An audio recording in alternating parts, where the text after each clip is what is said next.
Bonsoir à toutes et à tous et bienvenue pour ce nouveau numéro de Derrière la caméra. Aujourd'hui au programme, on va parler du célèbre Steven Spielberg, le réalisateur le plus rentable de l'histoire du cinéma. Et pour m'accompagner ce soir, Chris. Chris, comment ça va? Ça va très bien, bonsoir tout le monde, ravi de vous retrouver. Polonais. on est, on est aussi en compagnie de Mathieu. Mathieu, comment ça va? Bah ça va, je suis ravi d'être là, j'espère que ça va être ambiant. Et Ah, tout pas en mal, compagnie. pas mal. Super le jeu de mots. Ah, ça commence bien. Et aussi, on est avec Kiwi. Comment ça va, Kiwi? Salut, ça va super et toi? Oh, ça va très bien, merci. Et on est aussi avec Marie. Marie, comment tu vas? Salut à tous, ça va super, très heureuse d'être là pour ce numéro. Ah, merci à vous quatre d'avoir accepté de me rejoindre pour cette émission. Et je vais commencer tout simplement pourquoi Spielberg, pourquoi j'ai décidé de parler de lui. C'est un de mes réals préférés, je pense, où j'ai vu le plus de films, où beaucoup de films surtout de lui m'ont marqué. Et je trouvais ça important en vue de sa carrière et du nombre élevé de films qu'il a pu faire, d'en parler aujourd'hui, ce soir, avec vous.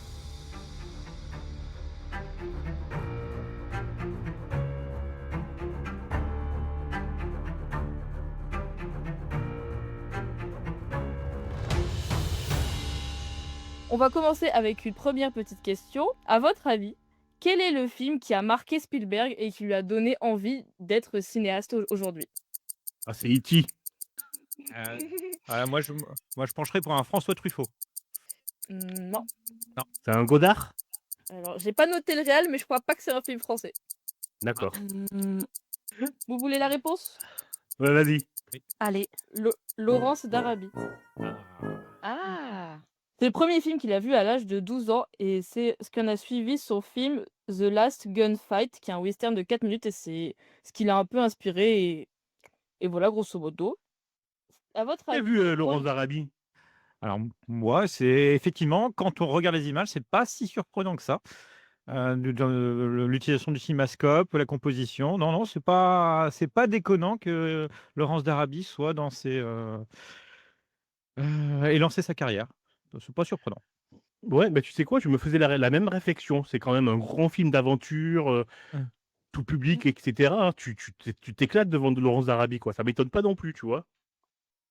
Donc avant de devenir réalisateur, il a fait des premiers projets à Hollywood et à votre avis, pour quel grand studio hollywoodien il a travaillé en premier? Universal. Exact. Bon, maintenant on sait que Universal c'est un peu compliqué, mais du coup à l'époque, ses premiers projets c'était des petits épisodes de séries pour le studio Universal. Il a notamment réalisé un épisode de Columbo, un Ah. excellent épisode de Columbo. Mm. Je crois que c'est le deuxième épisode de Columbo qui a été réalisé par Steven Spielberg. Et Peter Falk était abasourdi devant le génie filmique de Steven Spielberg et il lui a promis une longue carrière. Il a d'ailleurs fait un clin d'œil dans l'épisode où apparaît Robin Robot, dont on a parlé dans un instant culte récemment. Parce que dans cet épisode, le génie informatique s'appelle Steven Spielberg aussi. Donc c'était un petit clin d'œil, Il faut dire aussi que Peter Falk avait voulu, avec Columbo, mettre en avant mettre en avant une série télé qui flirterait avec la qualité au cinéma. Il était très attentif sur les réalisateurs, sur les scénarios et sur les acteurs avec qui il jouait. Mais ça, c'est une autre histoire. Je me tais. Merci Chris pour l'anecdote. Et maintenant, avant de parler de sa carrière de réalisateur et pour dériver un peu, il est aussi le cofondateur d'un grand studio d'animation. Est-ce que vous savez lequel? DreamWorks. Exactement. Bah, en fait, je n'ai rien à vous apprendre, vous savez déjà tout. J'ai pas révisé, hein. Et pour du coup amener à notre premier film, est-ce que vous savez quel est le premier téléfilm qui se transformait en film plus tard, avec lequel il s'est révélé au grand public? Duel. Eh bien oui, c'est bien le film Duel et justement, c'est le premier film qu'on va prendre pour parler de Steven Spielberg. Est-ce que quelqu'un veut faire le speech? Allez, et ben, en fait, au lieu des bus, il y a une voiture où, un homme veut rentrer chez lui et se fait poursuivre par un camion dont on ne verra jamais la personne qui conduit ce camion, mais il a l'air d'être vraiment poursuivi tout le long du film par ce camion et c'est juste ça pendant 1 heure et demie et c'est magnifique de suspense. Ok. Ouais, c'est le mot, c'est magnifique. Et c'est magnifique et c'est angoissant. C'est le premier film, moi, que j'ai vu de Steven Spielberg à la télévision, hein, avec, avec mon petit frère, il me semble, et on était terrorisés. Chaque fois qu'ensuite on prenait la voiture et qu'on voyait un camion, on était à deux doigts de hurler et on essayait de voir si le conducteur avait un visage pour se rassurer. Mais c'est vraiment un film, je sais pas, qui me fout encore aujourd'hui une angoisse terrible, quoi. C'est surtout qui dans ce film-là, il y a vraiment le langage filmique qui est excellent, donc il fait monter la pression, avec des choses très simples, à pas cher et ça marche très bien et ça va lui servir d'ailleurs, pour la suite de sa carrière, pour se mais on va pas avancer, on va en garder un peu sous la pédale. Mmh. Mais c'est le même travail qu'il a fait pour Columbo, hein. Je reviens, en tant que fan basique de Columbo. Il a aussi, à cause d'un budget limité, essayé de trouver d'autres façons de filmer.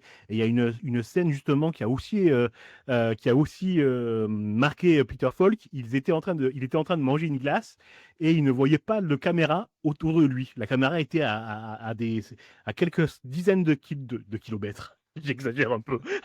À quelques centaines de mètres de eux, et il marchait comme ça au milieu de la foule en mangeant sa glace, pardon, et en disant ses répliques. Et je trouve que cette inventivité, quoi qu'on pense de Steven Spielberg, elle est à mettre à son crédit. Même pour ses films les plus mauvais, mais je ne veux pas spoiler. Ok. Est-ce que un de vous aurait une scène marquante du film ou une séquence en tout cas importante auquel il aimerait parler? Non, moi je voulais dire que je l'ai pas vu, mais en fait en recherchant les images me parlent tout de suite et je trouve que c'est ça qui est assez fort avec Spielberg, c'est que même si on connaît pas forcément toute sa filmographie ou qu'il y a des films qu'on n'a pas vus, ça rentre quand même dans la pop culture et l'imaginaire, collectif parce que ça me parle, donc ça a forcément traversé, même si on n'a pas visionné le film, quoi. Kiwi, tu voulais ajouter quelque chose? Je pense que je t'ai coupé. Oui, bah, comme scène marquante, je pense qu'on a tous en tête, soit les regards, de chacun, enfin du personnage, qui sont très marquants et aussi la scène, dans le bar où il y a un énorme suspense, où on se demande, est-ce que le conducteur du camion est vraiment là? Qui est-ce que c'est? Est-ce que ça peut être lui? Peut-être, oui, non, et c'est un moment vraiment très, bah, le suspense est vraiment très haut à ce point-là et je pense qu'on a tous, en tête cette scène-là. Mmh. Est-ce que vous avez vu, vous, un message dans Duel? Mathieu, toi, est-ce que tu as vu un message dans le film? Alors Une morale, honnêtement, quelque chose?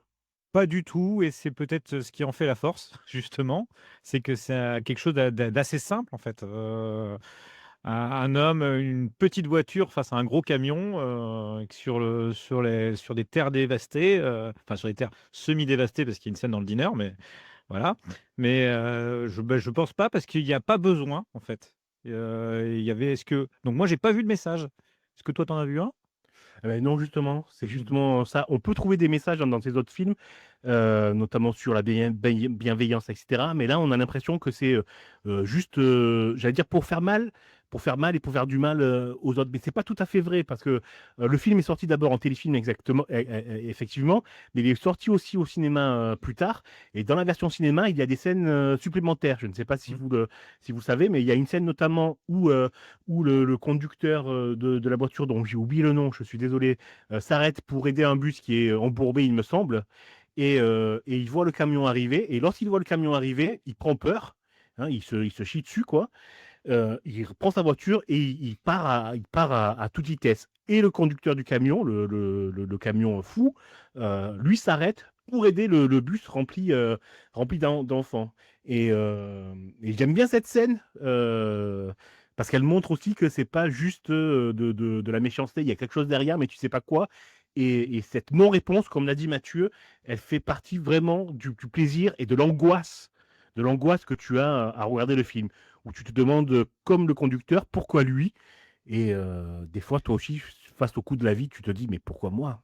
Bah, pendant très longtemps, je me suis posé la question si Duel, ce serait pas justement un exercice de style, une sorte de carte de visite, qu'il a fait uniquement pour pouvoir montrer ses capacités comme, nombre d'étudiants en cinéma auraient fait, Voilà, donc je pense au Dark Star de John Carpenter. Je pense qu'il y a une possibilité pour que justement ça aille pas beaucoup plus loin et que ça soit le film, pour montrer ce qu'il pouvait faire dans des conditions précaires, parce que c'est un film à pas cher, on est d'accord.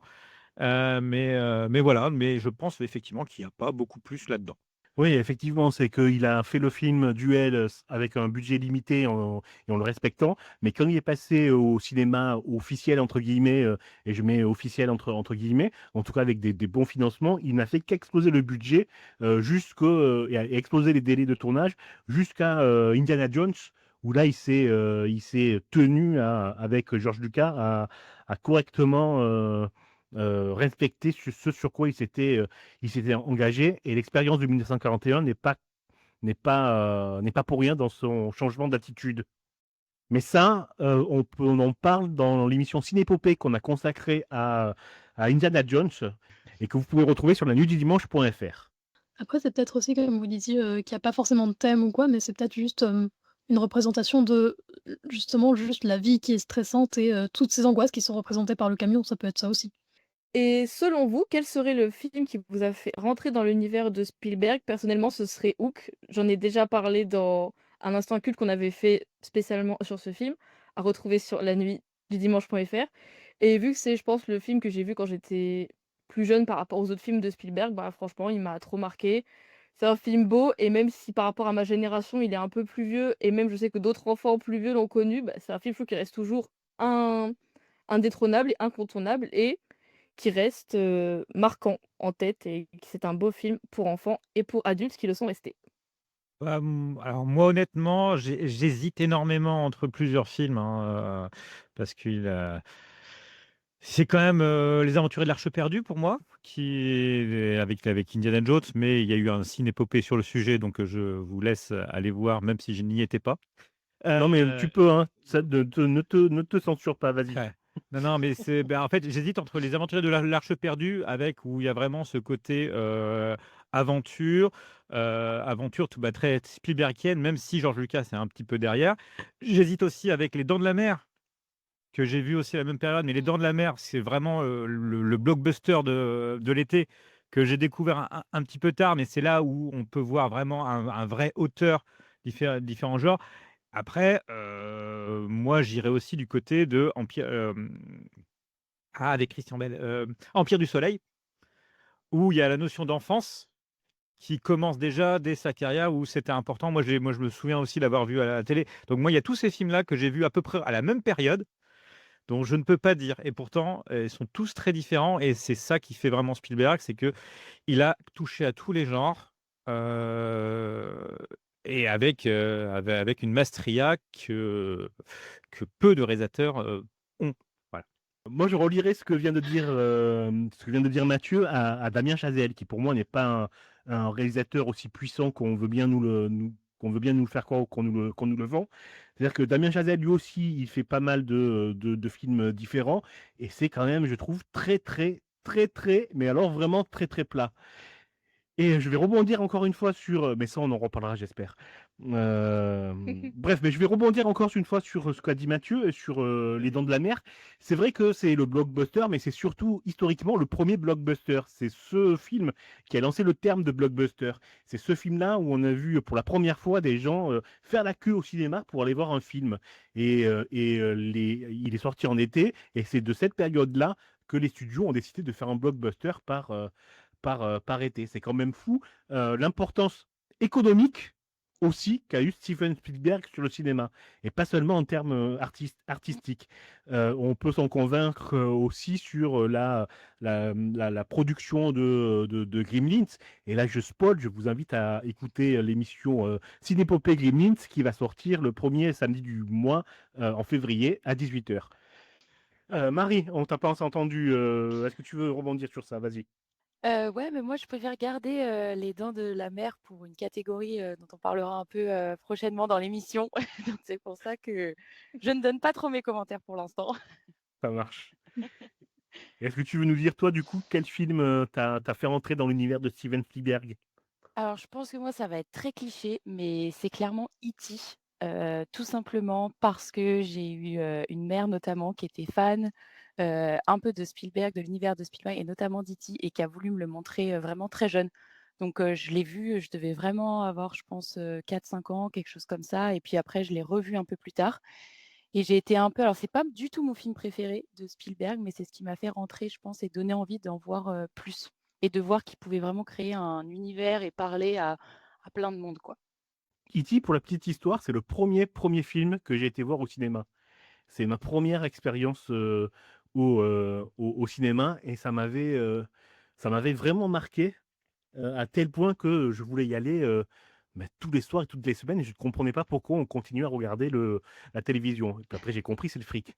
Mais, mais vraiment, ça m'avait vraiment marqué cette histoire. En plus, j'étais un enfant, donc j'étais la cible. Hein. E.T., c'est quand même une histoire pour les enfants, quoi qu'on en dise.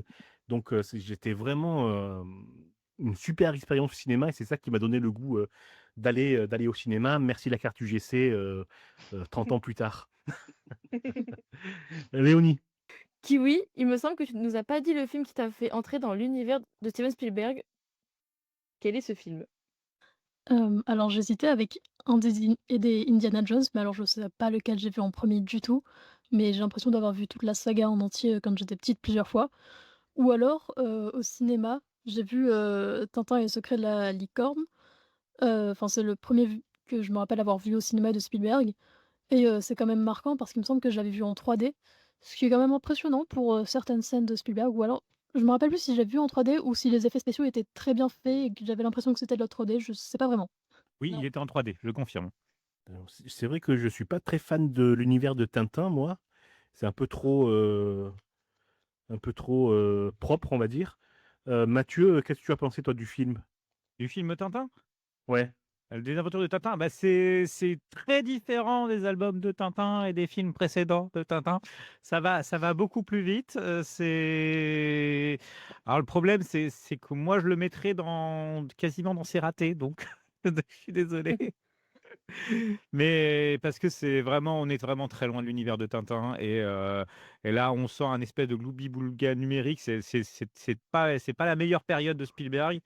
Euh, c'était juste après Indiana Jones et le Royaume du Crâne de Cristal, Oh mon donc Dieu.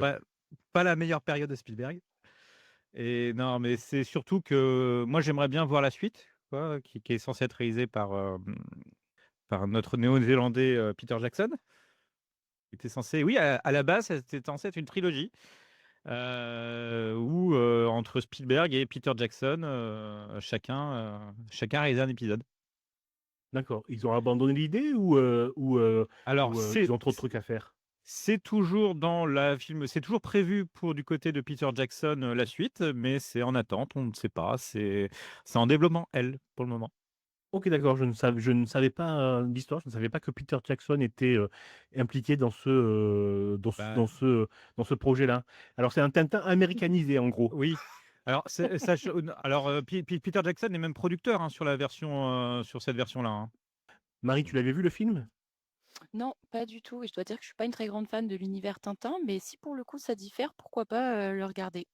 Bah, en fait, je pense que vous pourriez aimer si vous aimez bien, Indiana Jones parce que c'est un peu, l'ambiance, aventure et tout ça d'Indiana Jones qu'on retrouve appliqué à Tintin, même si Tintin c'est déjà un peu aventure, je crois, sans avoir trop lu la BD. Mais, mais il y a ce côté-là vraiment très, très aventure, mais il y a juste le côté, étrange des images qui est un peu une sorte de 3D animé, c'est un peu étrange et il faut s'y prendre, dedans, mais au bout de 10 minutes, je pense qu'on oublie un petit peu ça, même si ça fait étrange à quelques moments, mais sinon je trouve que l'intrigue est quand même assez intéressante. Eh ben, je vous propose de passer à vos flops préférés parce que depuis tout à l'heure, j'ai l'impression qu'il y a beaucoup de choses à dire de ce côté-là. Allez, tu me sembles motivé. Mathieu, quel est ton flop préféré de Spielberg? Alors, bon, je ne devais pas reciter Tintin, mais il y a un autre gros flop qui pour moi est impardonnable, c'est Le Bon Gros Géant. L'adaptation de Roald Dahl qui est vraiment, c'est du gloubi-boulga, c'est moche, c'est irregardable, surtout quand on est fan de Roald Dahl. Comment on peut laisser passer ça? Je sais pas. Ouais. Est-ce qu'il y en a qui l'ont vu ce film? J'allais dire oui et justement, je te rejoins un peu parce que je n'ai aucun souvenir du film, tellement il m'a pas du tout marqué. Alors moi, j'ai fait pire. C'est en étant fan de l'auteur, j'ai attendu que le film sorte et de lire les critiques. Et quand j'ai vu que ça se faisait assassiner et que mes amis n'avaient pas de choses bonnes à dire, je me suis dit, je vais me contenter du livre et je vais éviter d'aller voir ça parce que ça va m'énerver. Et vous le savez, je m'énerve assez facilement. Justement, je pense que je vais encore me faire polémique parce que mon flop préféré pour moi, ce serait Les Dents de la Mer. Je pense que Ah c'est non, je te aussi rejoins. question. Ah, Ah non. c'est Marie. Je pense que c'est peut-être question de génération, mais juste, j'ai trouvé le film. Enfin, Mathieu, j'ai trouvé le film long et en fait, il s'est pas passé grand-chose. Donc franchement, je suis désolée, mais c'est mon flop préféré. Marie, aide-moi, s'il te plaît. Ah oui, non, mais là, je te suis à 100 parce que honnêtement, ouais, non, je valide pas du tout. Même si on remet dans le contexte, même si on remet à l'époque, je me dis: «Mais comment ça a pu autant marcher, quoi?» Vraiment, je vois Mais pas. qu'est-ce que vous lui reprochez au film? Qu'est-ce qui n'aurait pas dû marcher? Moi, Le je pense que je lui scénario? ouais, je lui reprocherais, 2 choses, je pense. Je dirais son côté, trop simple où, je trouve que c'est vraiment des petits éléments mis bout à bout. Alors je salue totalement le fait de pas voir le requin, par exemple, du film, ça je trouve que c'est génial. Mais c'est vraiment très, très basique. Enfin, honnêtement, on dirait pas que c'est digne d'un film, hollywoodien ou d'un réalisateur. Enfin, je trouve qu'un étudiant en cinéma aurait pu le faire et je trouve qu'il y a beaucoup de gens qui ont dit qu'il avait voulu faire un peu une critique de la société américaine des années 70 parce que c'était les bons sauveurs blancs, policiers qui, étaient au-dessus de la chaîne alimentaire et cetera. Mais je trouve que c'est tellement simple en vrai dans la réalisation que finalement on voit pas la critique. On voit limite, justement, la glorification de cette société-là. Alors ça s'inscrit dans l'époque, mais ouais, honnêtement, ça m'a pas parlé du tout et pour parler, je vais te faire mon petit temps un peu peut-être activiste, écologiste. Il s'est quand même excusé des années après pour, le mal qu'il aurait pu faire aux requins à la suite de ça, en créant des phobies et des actions contre les requins, donc il s'est excusé et ça, je trouve aussi que, ouais, cette présentation, elle était pas top, top. Bon, alors, attaquons en direct. Alors moi, je suis pas du tout d'accord. Moi, la critique de la société, je la vois très bien, notamment avec le personnage du maire qui refuse de fermer la plage parce que ça lui rapporte des sous. Donc en fait, il laisse les gens mourir parce que ça lui rapporte du fric. Donc moi, la critique de la société, je la vois très bien, tout comme la façon de filmer qui est effectivement minimaliste, où on a cherché l'efficacité plus que le gros budget. Et puis ça, c'est bien. Que ça soit aussi avec la musique réalisée avec vraiment ces deux notes de musique qui font entrer le requin en scène. Pour moi, Les Dents de la Mer est un chef-d'œuvre. Donc je suis désolé. Et puis moi, j'ai vu énormément de choses. Ah, ce film qui est quasiment en deux parties. Il y a la partie sur la plage, puis la partie dans le bateau, où vraiment il y a une construction narrative qui est excellente.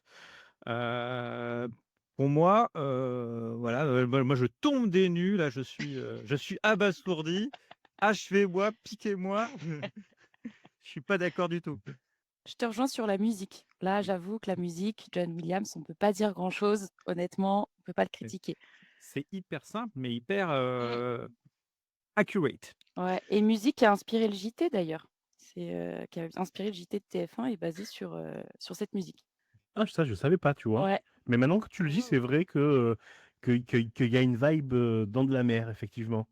Il y a une vibe, pour faire un mauvais jeu de mots, il y a une vibe prédateur au JT de TF1.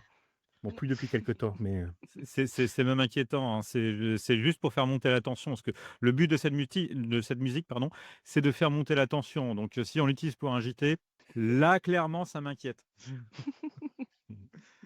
Mais tu vois, tu dis, vous avez parlé de critique de la société. Moi aussi, je vois la critique de la société dans de la mer, et je trouve ça paradoxal parce que c'est un film qui critique la société de consommation et qui est pourtant un produit parfait. Un produit tellement parfait qu'il a ouvert la voie à une génération de blockbusters, à une génération d'outils marketing qui sont encore en vigueur aujourd'hui. Et produit parfait, ben, vous l'avez dit, la musique elle est parfaite. Le choix de ne pas montrer le requin, il est parfait aussi. Et j'avoue que la simplicité dont tu parles, Marie, alors la simplicité dans quoi? Dans les personnages ou dans la simplicité scénaristique quand tu passes d'une scène à l'autre? Moi, je trouve scénaristique, alors, pas tellement, mais plus, oui, les personnages, je trouve qu'ils sont pas poussés, assez loin. C'était vraiment un ressenti, mais je trouve que ça reste assez vague. Il y en a qui arrivent, qui repartent, le Ouais. scientifique, qui arrive, qui s'introduit, machin. Alors OK, il y a cette notion, on n'écoute pas la science et cetera, on le prend pas en considération, mais je trouve qu'il est pas trop développé non plus. Son rôle, finalement, on confirme quand même un peu que, bon, il sert pas à grand chose. Donc il y a je sais pas, j'ai trouvé en tout cas que c'était un peu simplet et que malgré tout, comme tu dis, c'est censé critiquer un peu la société, mais d'un côté, ça reprend tous les codes, c'est toujours le même héros, le même sauveur et à la fin du film, grosso modo, on j'ai pas l'impression qu'on sort avec grand chose, quoi. Ouais, parce que je pense qu'il reprend des archétypes, surtout. Il Mmh, reprend des archétypes de personnages. mmh. Le mec de science, il est là pour une raison particulière. Il reprend comme ça des passages obligés, quoi. Et il n'existe, les personnages, à mon avis, que parce qu'ils sont des archétypes. Mathieu, est-ce que tu es de mon avis ou est-ce que tu n'es pas de mon avis ou est-ce que tu veux apporter autre chose? Alors moi, je vais apporter autre chose.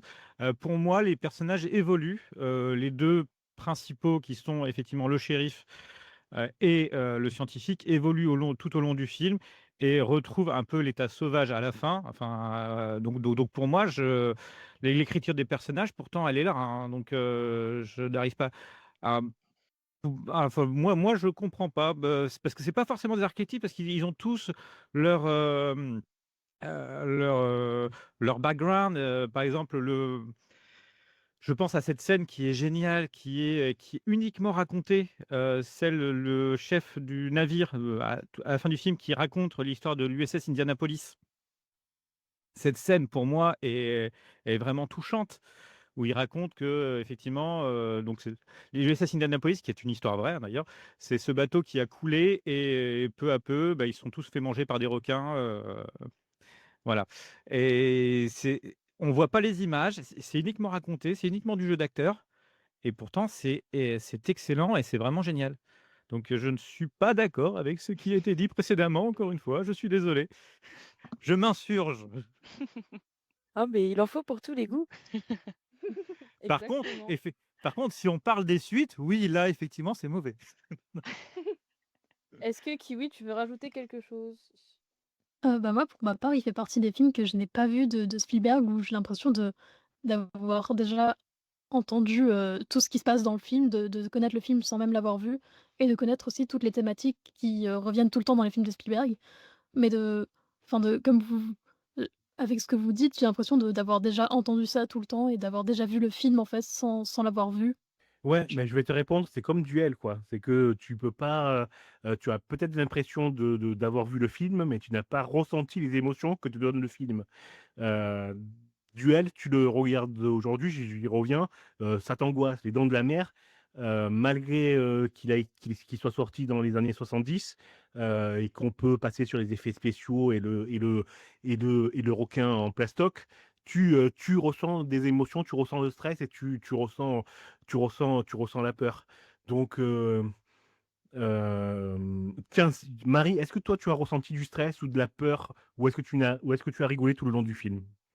Ouais, honnêtement, j'ai pas ressenti de peur et stress. Après, pour le coup, ça, je pense que c'est lié au fait que je l'ai vu, bah, quand même assez longtemps après et du coup, avec tous les films de maintenant, j'avoue que bon, c'est vrai que ça fout pas vraiment les chocottes, on va dire et je l'ai aussi pas mal étudié à l'école et ce qui est drôle, c'est que moi, je l'ai étudié dans les cours de marketing, justement pour toute l'ampleur qu'il avait eue sous tous les aspects donc je pense que aussi j'ai une vision qui est un peu biaisée là-dessus. Ah ben voilà, je comprends mieux Mmh pourquoi mh. tu dis que tu n'as pas vu que tu n'as pas vu la critique de la société. Et parce que comme je l'ai dit, effectivement, c'est aussi un film qui a mis en place des outils marketing qui sont encore en vigueur aujourd'hui. Mmh. Je comprends mieux. Bon, ça n'atténue pas la peine et la colère de Mathieu, mais on comprend mieux. Pardon, je vais remettre une couche, sorry Mathieu. Mais juste en fait, c'est que moi je l'ai vu, je pense vraiment il y a 1 an ou 2, donc je crois à peu près 50 ans après que le film soit sorti et franchement, bah, je me suis ennuyée et moi en général, moi vraiment j'aime pas l'horreur et c'est un des rares films d'horreur que j'ai pu voir et qui m'a pas du tout fait peur parce que je trouve, beh, vraiment que l'image et la VFX, enfin les effets spéciaux sont un peu vieillissants. Donc forcément, ça montre que, bah, aujourd'hui, je pense que le voir avec mon œil de maintenant et je pense que c'était pas la version restaurée ou quoi, bah, forcément, ça fait un film, qui est pas très beau, que j'ai trouvé long. Je me suis juste ennuyée et à la fin, j'étais un peu en mode: «Ah bah, enfin, c'est fini» et les personnages n'ont pas du tout emporté dans quelque chose où j'aurais pu rester. Juste, j'ai vu un requin qui bouffait des gens, je me suis dit: «Bah, fin du film» et j'ai pas vraiment vu autre chose. Alors moi, je vais juste avoir une question. Est-ce que vous croyez réellement que c'est un film d'horreur? Moi, par exemple, je l'ai en DVD dans une collection qui était une collection catastrophe. Mmh. Donc, Mmh. donc c'était classé comme étant un film catastrophe, une catastrophe naturelle. Donc pour moi, c'était pas forcément un film d'horreur. Et Chris, quel serait ton flop préféré? Ah, ça, c'est une belle formule. Mon flop préféré de Steven Spielberg, et ça lui va bien, c'est Ready Player One, qui est pour moi un film malade de son époque, qui n'est pas du cinéma, qui est un film qui a été fait à l'intention des créateurs de vidéos YouTube, pour qu'ils nous bastonnent de vidéos en mode avez-vous remarqué les 5 détails cachés dans Ready Player One? Saviez-vous que dans Ready Player One fait référence à ce film ultra méconnu? Pop, pop, pop, pip, pop. Voilà, c'est ça Ready Player One pour moi. C'est un truc popcorn que tu bouffes vite et que tu regardes sur YouTube à travers les yeux d'un autre, qui te fait chier. Respecte YouTube, s'il te plaît. Oui, on a là l'animatrice et la créatrice de YouTube et moi. C'est vrai, j'avais oublié. Je suis désolé. Mais oui, pour moi, c'est pas un film quoi. Ça n'a ni queue ni tête. C'est ultra trop référencé à chaque plan. Tu peux faire une pause et regarder tous les plans qui font référence à tout ce qui est culture pop. J'aime vraiment, vraiment pas ce film et je l'ai vu au cinéma aussi et je me suis ennuyé d'une force colossale, quoi, colossale. Kiwi? Mais en même temps, je peux comprendre parce que c'est fait c'est pas fait par Spielberg à la base, il a adapté, un roman qui qui était basé sur son univers à lui. Donc c'est déjà étrange de réaliser un film, d'adapter un livre au cinéma qui parle de toi déjà et ensuite de reprendre, tous tes trucs un peu, cultes et tout ça et enfin bref. Je comprends aussi, je l'ai étudié en cinéma, pendant un an, je ne fais que voir ce film, donc j'en ai un peu marre de le voir, j'avoue, mais je te comprends. Alors, moi, ce qui se passe, c'est que, pour moi, c'est un film de vieux con. Spielberg sur Ready Player One est un vieux con. C'est alors j'ai pas lu j'ai toujours le livre qui l'attend sur ma table de chevet, hein, donc je l'ai pas encore lu, j'ai prévu de le lire quand j'aurai le temps. Voilà. Mais tout le propos du film, c'est quasiment, c'est soit regarder, comment on a réussi à placer toutes les références à les univers, soit et là, c'est vraiment tout à la fin, soit mais arrêtez les jeunes, débranchez-vous. C'est la morale finale de l'histoire. On est en train de dire à des personnes qui aiment les jeux vidéo: «Débranchez-vous». Donc moi, ça me fait doucement ma on dirait vraiment un vieux con. C'est un film fait par un vieux con qui se regarde.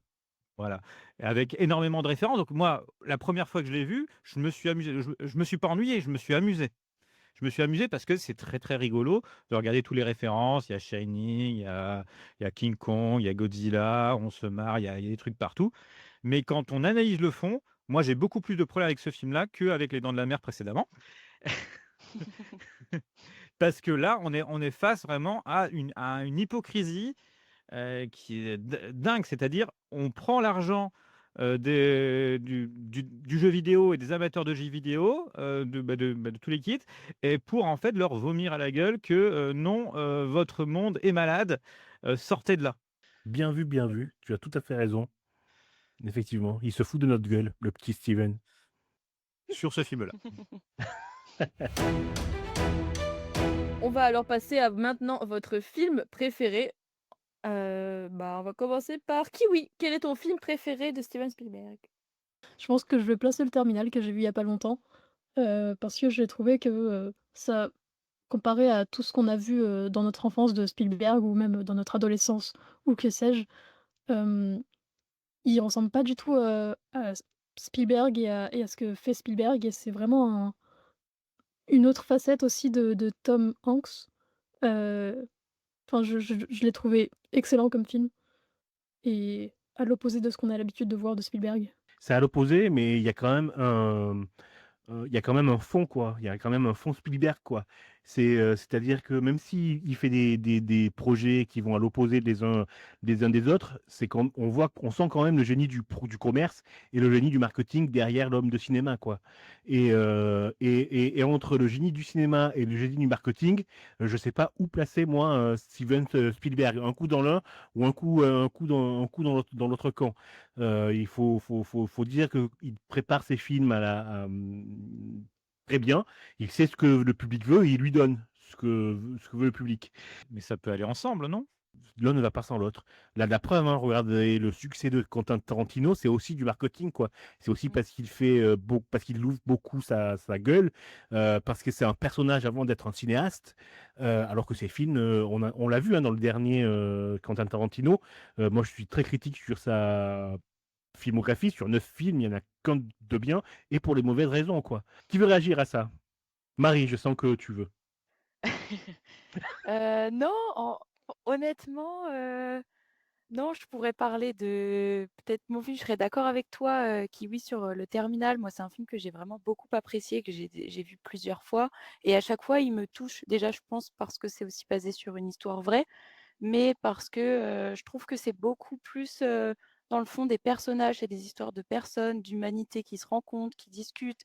Et je trouve que ça va changer totalement de Spielberg, mais à la fois, j'avais un peu peur au début qu'il n'arrive pas forcément à être dans un univers comme ça qui sortait de l'aventure, qui sortait de l'extraordinaire. Et j'ai trouvé que bah, si, justement, ça nous touche quand même.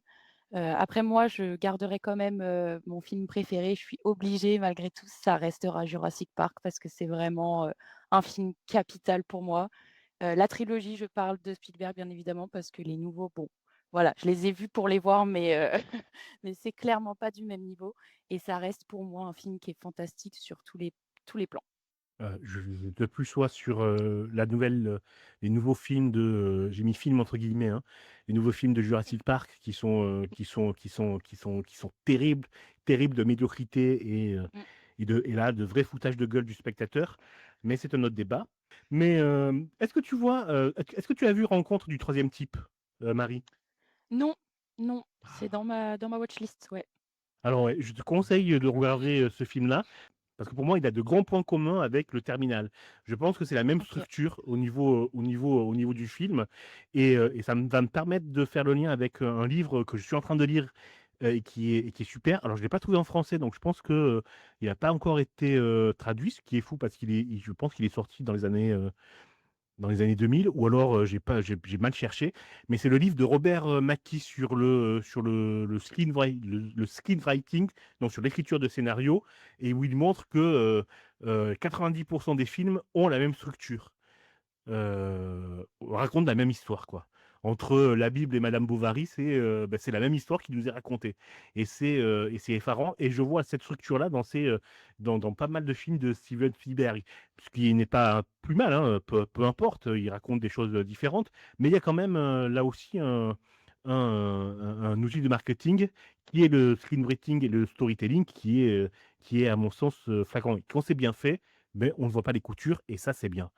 Non, parce que effectivement, pour répondre à la question générale, meilleur film pour moi, effectivement, c'est aussi Jurassic Park. Voilà, je rejoins Marie sur le sujet, Jurassic Park. Donc c'est pour ça que je vais prendre le 2, le monde perdu, Jurassic The Last World, qui est qui est tout aussi bon et qui même ouvre un peu plus les perspectives, avec son dinosaure dans la ville. Mm. Est-ce que vous saviez pourquoi il a fait Jurassic Park, Steven Spielberg? Non, mais ça Sans m'intéresse. rien, non? Est-ce que ça a un rapport avec Michael Crichton?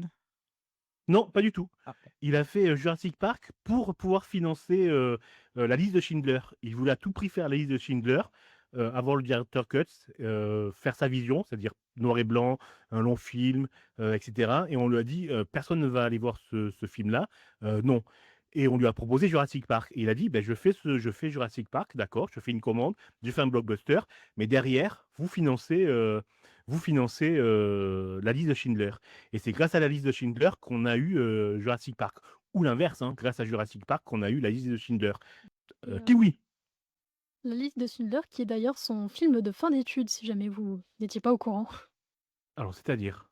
C'est-à-dire Alors là, tu que nous as il me semble sciés. que il me semble que c'est ça, hein, qu'il avait pas fini son diplôme d'études de cinéma et il a rendu la liste de Schindler des années après parce qu'il avait pas, rendu de film entre guillemets.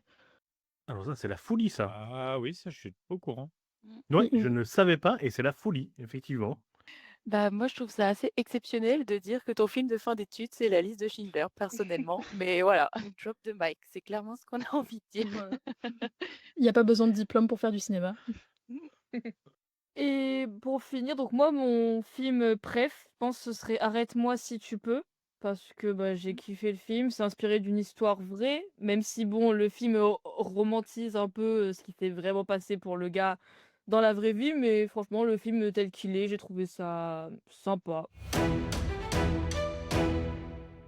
Bah, comme on a placé le seul film, enfin l'un des films de guerre de Spielberg à la liste de Schindler, on peut placer aussi, Il faut sauver le soldat Ryan, qui est un film, que j'ai trouvé hyper émouvant, même si ça fait longtemps que je l'ai pas vu. Enfin quand j'y pense à chaque fois, il y a toujours l'émotion que procure le film, quoi. Je sais pas vous, comment vous avez senti le film, à la fin surtout? Je n'aime pas les films de guerre en général, mais j'ai été le voir avec un ami au cinéma parce qu'il voulait absolument le voir et la première heure du film, je pense, ouais, la première heure du film, elle m'a scotché. C'est-à-dire qu'il filme le débarquement, pardon, d'une manière que je n'avais jamais vue avant au cinéma et ouais, j'étais vraiment scotché sur le siège de voir cette horreur, quoi, cette boucherie totale. Ça, c'est du grand, grand cinéma, à mon sens, du grand storytelling, quoi. Elle est vraiment parfaite, cette première heure du Il faut sauver le soldat Ryan. La deuxième partie du film est un peu plus plan-plan, un peu plus balisée, on va dire. Mais rien que pour la première heure, ça vaut largement le coup. Moi, je veux bien rebondir sur le soldat Ryan. Alors effectivement, je rejoins sur la première scène de débarquement qui est vraiment, bon, c'est un modèle de violence et surtout qu'il utilise une caméra, hyper saccadée, ce qui rend vraiment, vraiment tous les impacts de balles hyper violents, hyper, voilà. Mais moi, j'ai un problème, c'est vraiment le pitch complet du film. Il y a 3 frères morts, faut sauver le quatrième. D'où est-ce que c'est réaliste? J'ai un peu de souci avec ça. C'est vraiment une vraie histoire américaine, avec toutes les incohérences et la nation pour sauver une famille. Ouais, moi, ça me pose effectivement question, mais sur le pitch, sur comment c'est fait, surtout la première heure, parce qu'effectivement, après, je te rejoins aussi, c'est plan-plan. Voilà, mais moi, c'est vraiment le scénario qui me pose problème. Mmh.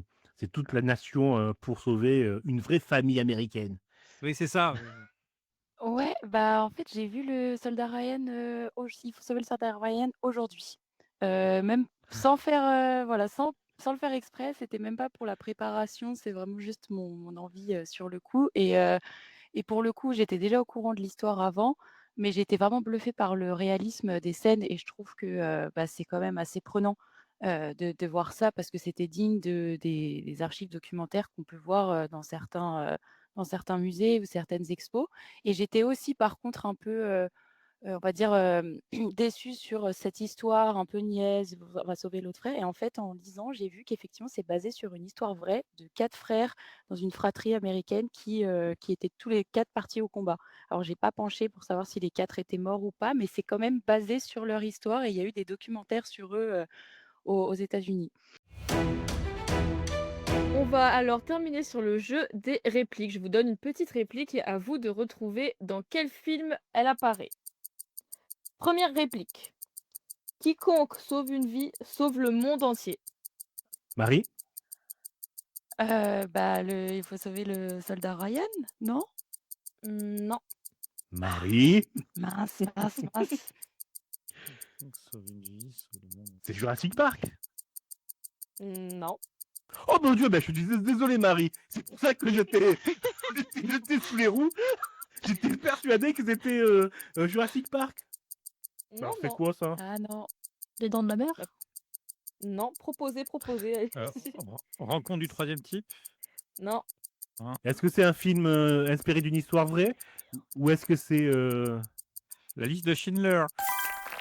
la liste de Schindler, c'est ça. Ouais. Ok. Ah.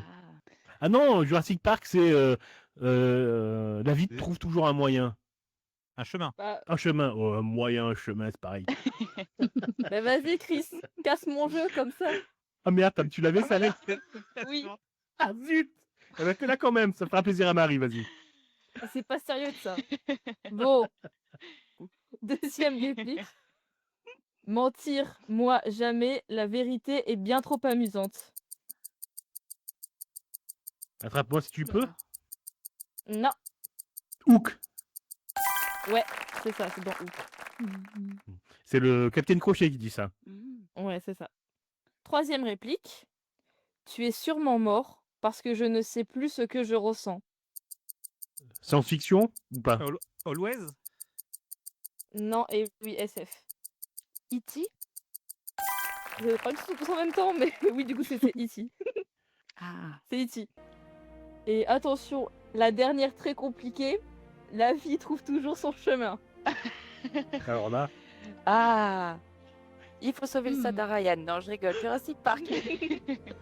Bravo, ce qu'on avait dit. Et bah, merci à tous d'avoir participé à cette émission avec moi. Et merci à vous de nous avoir écoutés. Je vous donne rendez-vous pour une prochaine émission. Bye bye.